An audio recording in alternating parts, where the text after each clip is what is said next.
विष्णु जी की जय हो। आज अपने सुनेंगे चैत्र माह के कृष्ण पक्ष में आने वाली संकट चौथ की व्रत कथा।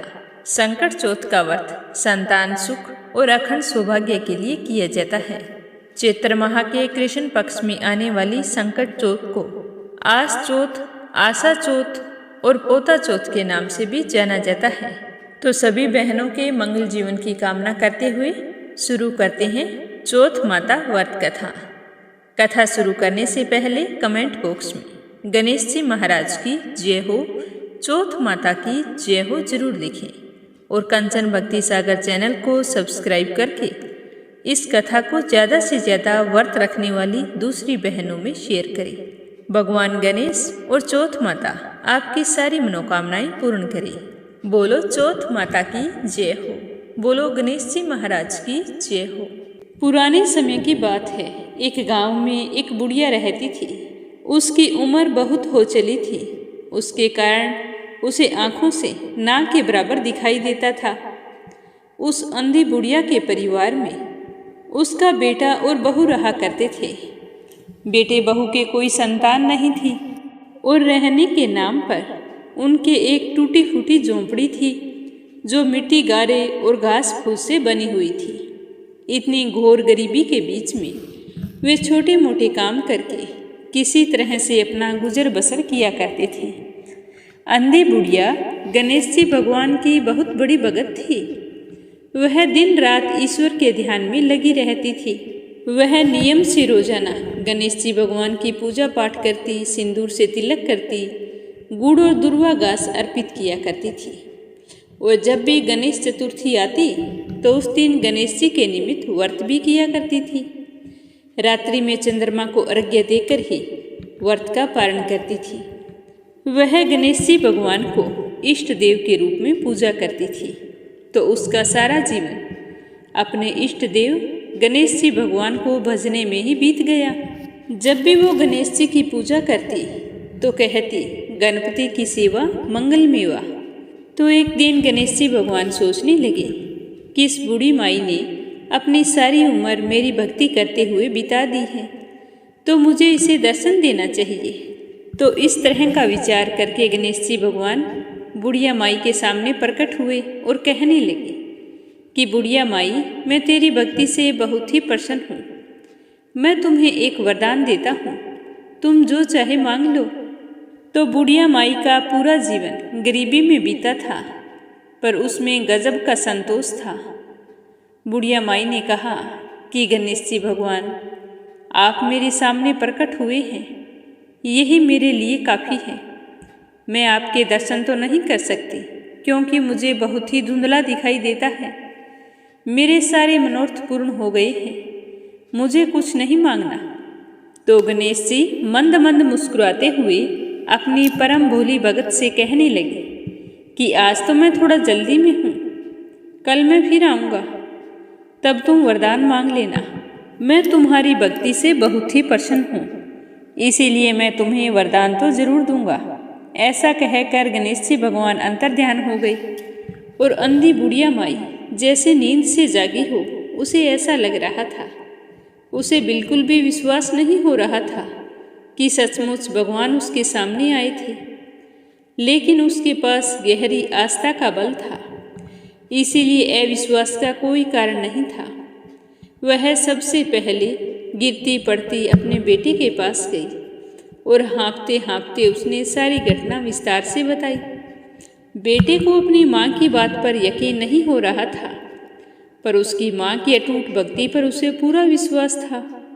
तो वो सोचने लगा कि हो सकता है गणेश जी भगवान ने माँ को दर्शन दिए हैं।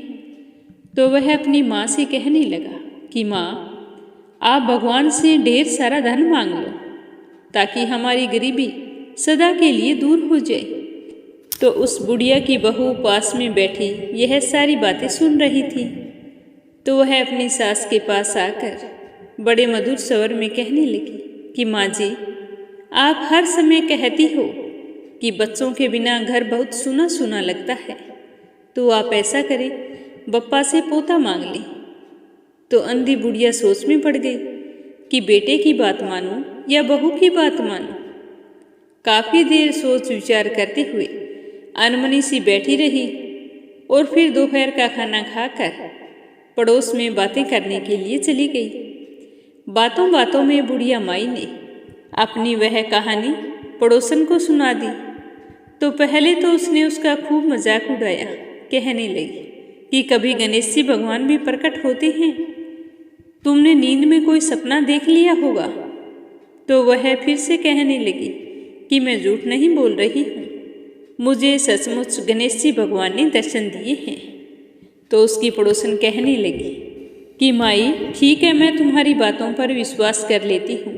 तुम कहती हो कि तुम्हारे बेटे ने कहा है कि धन मांग लो और बहू ने कहा है कि पोता मांग लो। तो मेरी बात सुनो, क्या काम के हैं माया और नाती पोते? क्योंकि तुम्हें तो आंखों से कुछ दिखाई भी नहीं देता, पता नहीं कितना जीवन शेष है। तुम ऐसा करो, अपने लिए आंखें मांग लो और कल गणेश जी भगवान से आंखें मांगकर जी भरकर गणेश जी के दर्शन कर लेना। आंखों से सारी दुनिया उजियाली हो जाएगी और तुम्हारी बची खुची जिंदगी भी आराम से कट जाएगी। अंधी बुढ़िया तो अब बेचारी पहले से ज्यादा उलझन में पड़ गई। उसने सोचा कि पड़ोसन भी ठीक कह रही है कि अगर दिखाई भी नहीं देगा तो फिर नाती पोते क्या काम की हैं। अब वह तो सोच रही थी कि क्या मांगूं क्या ना मांगूं।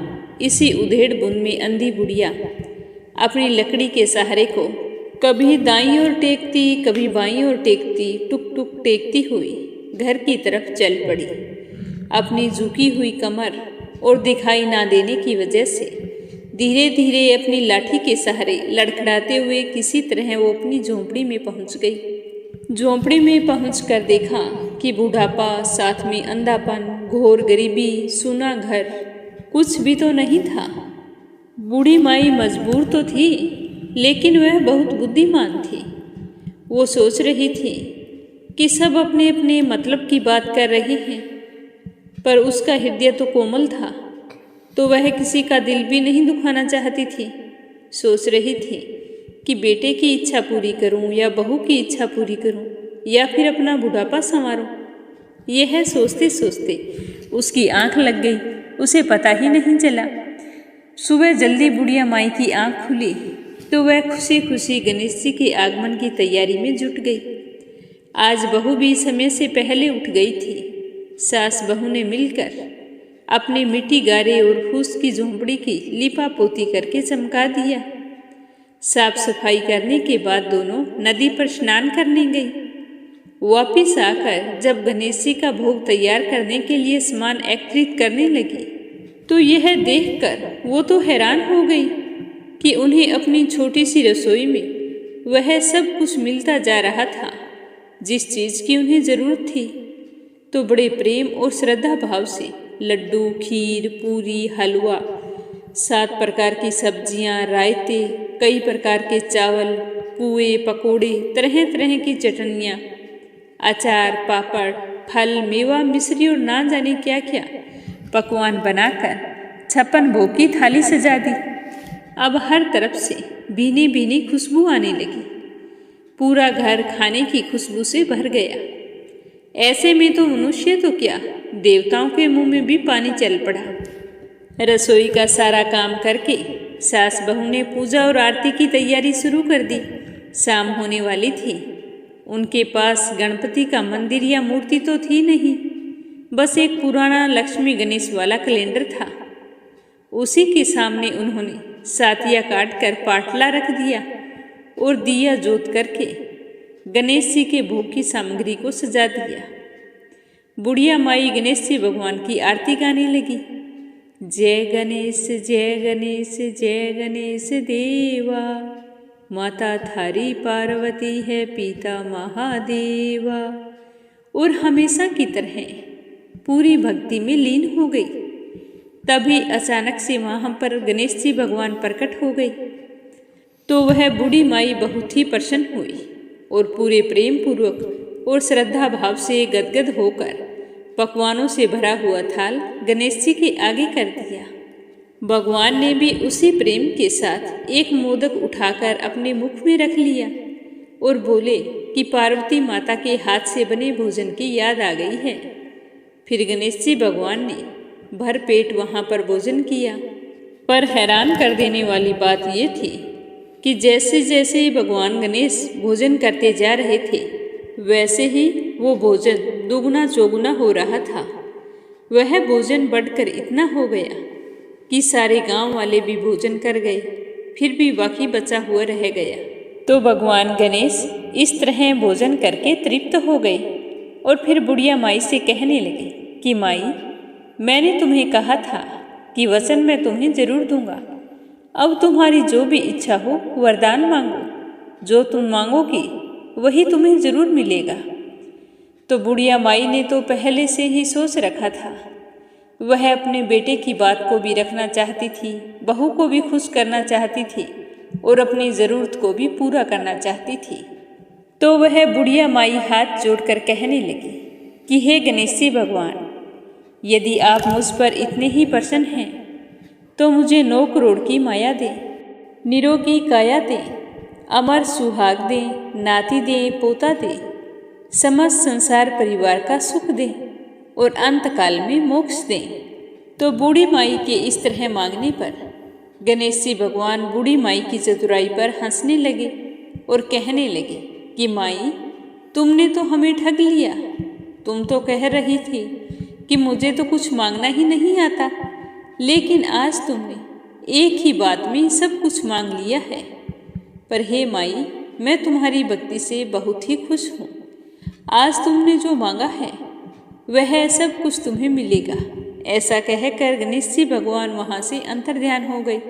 तो इस तरह का आशीर्वाद पाकर बूढ़ी माई बहुत ही प्रसन्न हुई और पूरे गांव में पकवानों वाला गणपति भगवान का प्रसाद बांटा और बूढ़ी माई का घर धन धन्य से भर गया और बहू की गोद में पोता खेलने लगा। बूढ़ी माई की आंखों की रोशनी आ गई, झुकी हुई कमर सीधी हो गई। परदेश गया हुआ पति लौट आया। फिर बुढ़िया और उसका पति, बेटे, बहू और पोता सारे खुशी खुशी रहने लगे। इस तरह गणेश जी भगवान की पूजा करने से बूढ़ी माई को अपने जीवन के समस्त सुखों की प्राप्ति हुई। हे गणेश जी भगवान, जो भी व्रत या पूजा पाठ में आपकी इस कथा को सुने, सुनाए या फिर हुंकारा भरे, उसकी सारी मनोकामनाएं पूर्ण करना। जैसी कृपा आपने बुढ़िया पर की वैसी सब पर करना। तो प्रेम से कहिए गणेश जी महाराज की जय हो। बोलो चौथ माता की जय हो। एक समय कैलाश में माता पार्वती जी तथा श्री गणेश जी महाराज विराजमान थे। तब 12 माह की गणेश चतुर्थी का प्रसंग चल पड़ा। दोनों माँ बेटे इसी तरह वार्तालाप कर रहे थे तो पार्वती जी ने कहा कि हे पुत्र, चैत्र कृष्ण चतुर्थी को गणेश जी की पूजा कैसे की जाती है? चैत्र मास के गणपति देवता का नाम क्या है? उनके पूजन आदि का विधान क्या है? मेरी जानने की इच्छा है, आप मुझे विस्तार से बताइए। तो गणेश जी भगवान कहने लगे कि हे महादेवी, चैत्र कृष्ण चतुर्थी के दिन विक्ट नामक गणेश जी की पूजा करनी चाहिए। दिन भर व्रत रखकर रात्रि में षोडशोपचार से पूजन करना चाहिए। ब्राह्मण भोजन के अनंतर स्वयं व्रती को इस दिन पंचगव्य पान करके रहना चाहिए। यह व्रत संकट नाशक है। इसके स्मरण मात्र से ही मनुष्य को सिद्धि की प्राप्ति होती है। अब मैं तुम्हें इस व्रत से जुड़ी हुई एक कथा सुनाता हूँ, तुम ध्यानपूर्वक सुनना। प्राचीन काल में सतयुग की बात है। सतयुग में मकरध्वज नाम के एक राजा थे। वे प्रजा पालन के बहुत ही प्रेमी थे। राजा अपनी प्रजा को पुत्र के समान प्यार देते थे। उनके राज्य में ना कोई दुखी, दरिद्र, गरीब था। सारे खुशहाल थे और अपने राजा मकरध्वज से खूब प्रेम करते थे। उनकी आज्ञा का पालन करते, जिस तरह वो कहते वही किया करते थे। प्रजा को चोर, डाकू आदि का कोई भय नहीं था। सारी प्रजा स्वस्थ थी।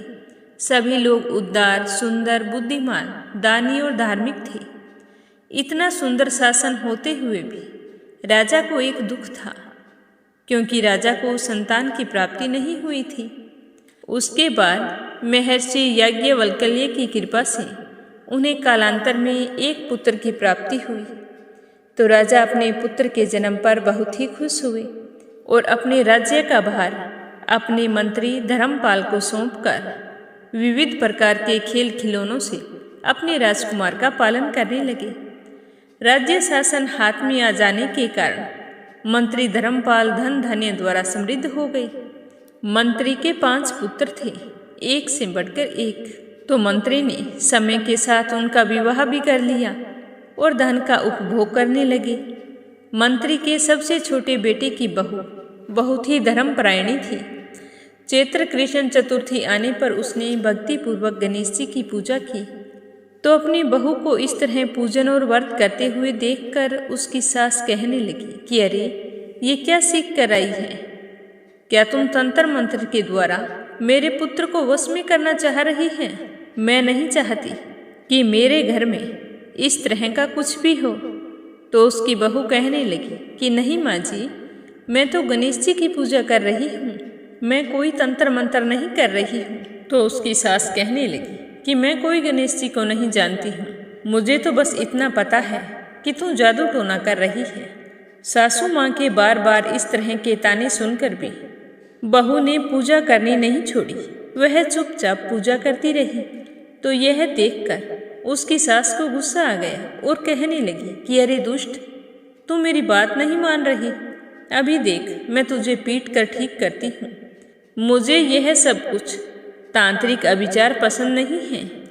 तो बहू कहने लगी कि नहीं माँ जी, मैं संकटनाशक गणेश जी का व्रत कर रही हूँ, यह बहुत ही फलदायी होता है।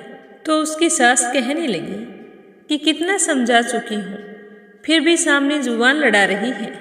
यह कहकर उसने अपने पुत्र को आवाज़ लगाई कि बेटा जल्दी बाहर आओ, देखो तुम्हारी बहू तो जादू टोने पर उतर आई है।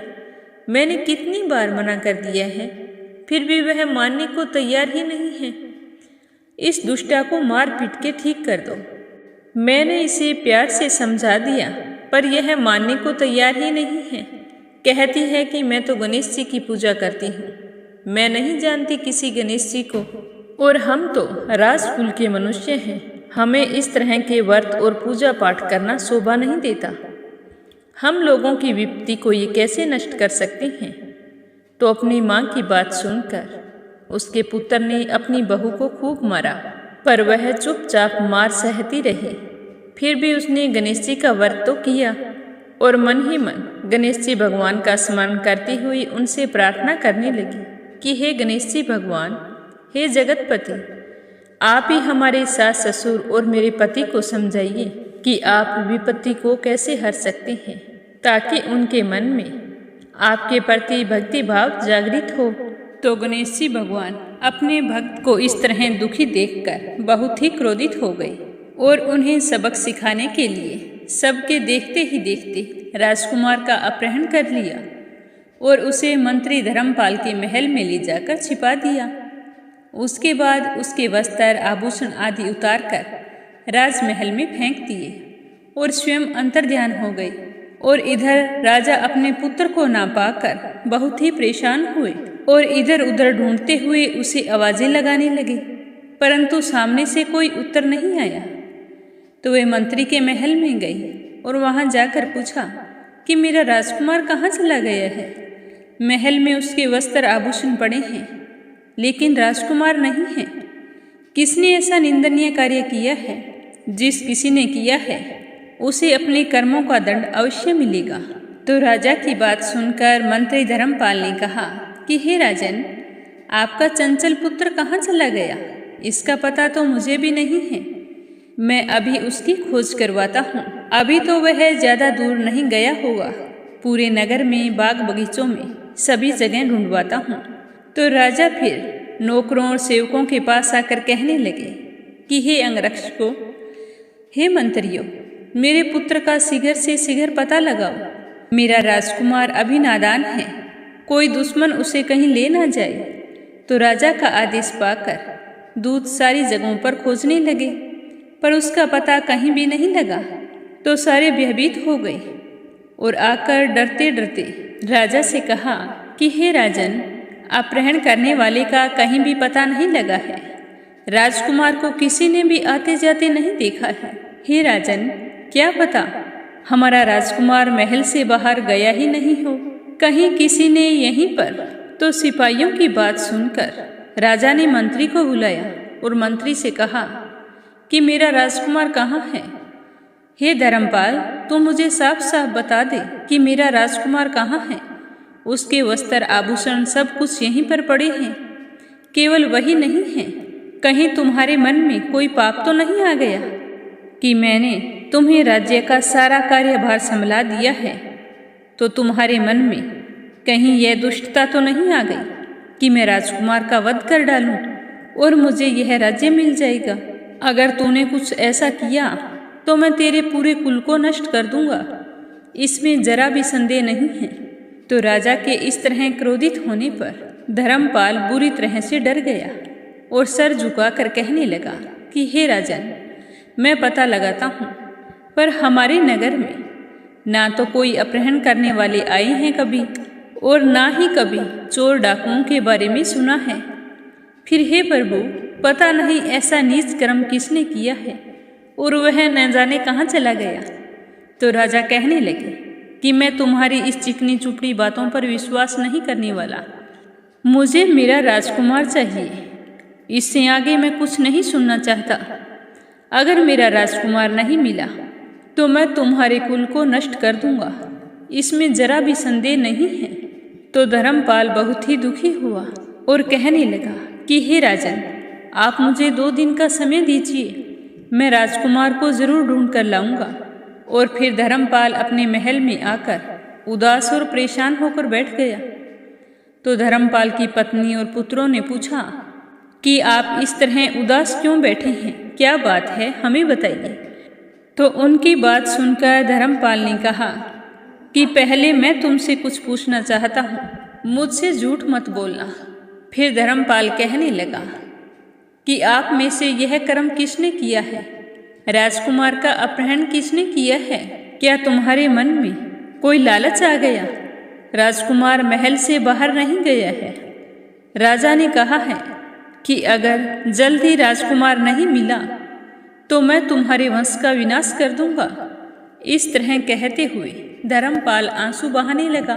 तो राजकुमार के अपहरण की बात सुनकर धर्मपाल की पत्नी, पुत्र और बहुएं बहुत ही हैरान हुए, क्योंकि उन्हें इस बारे में कुछ भी पता नहीं था और साथ में चिंतित भी हो गए कि हमें वो सजा मिलेगी जो गलती हमने की नहीं, पर राजा तो हमारी बात पर विश्वास नहीं करेंगे। तभी अचानक से छोटी बहू ने कहा कि पिताजी, आप इतने चिंतित क्यों हो रहे हैं? तुम्हें आंसू बहाने की जरूरत नहीं है। आप सबने मिलकर कल मेरे गणेश भगवान का अपमान किया था, तो उन्हीं का कोप तुम सब पर हुआ है। आपको तो घमंड था ना कि हम तो राजघराने से हैं, हमें कोई देवी देवता की जरूरत नहीं है, हमारी मदद हम स्वयं कर सकते हैं। तो अब आपने देख लिया कि आप स्वयं अपनी मदद कैसे करते हैं। अगर आपको मेरे गणेश जी भगवान पर विश्वास है तो गणेश जी की आराधना कीजिए और मेरे गणेश जी भगवान आपको इस मुसीबत से बचा लेंगे। तो छोटी बहू की बात सुनकर उसकी सास कहने लगी कि बहू, सबसे पहले तो मैंने ही कहा था, इसमें इनका कोई दोष नहीं है, जो सज़ा मिलनी है मुझे मिलनी चाहिए। तो यह सुनकर उनकी बहू कहने लगी कि नहीं माँ जी, अगर आप सारे मिलकर गणेश जी भगवान की आराधना करें तो राजकुमार मिल सकता है। तो छोटी बहू की बात सुनकर उसके सास ससुर ने हाथ जोड़कर कहा कि हे बहू, तुम धन्य हो, तुम मेरा और मेरे कुल का उद्धार करोगी। भगवान श्री गणेश की पूजा कैसे की जाती है? हे सुलक्षणी, तुम हमें बताओ, हम तो सारे मंद बुद्धि हैं, गणेश जी के व्रत और महात्म्य को नहीं जानते। हे कल्याणी, हम लोगों से जो भी अपराध हुआ है उसे क्षमा कर दो और राजकुमार का पता लगा दो।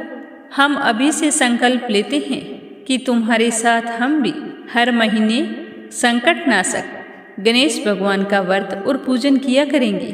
इतना कहकर मंत्री धर्मपाल राजा के पास गया और वहां जाकर गणेश जी के व्रत के बारे में बताकर कहा कि हे राजन, अगर आपसे लेकर नगर के समस्त स्त्री पुरुष बालक वृद्ध संकट नाशक चतुर्थी का व्रत विधि पूर्वक करेंगे तो गणेश जी की कृपा से हमारे राजकुमार मिल जाएंगे।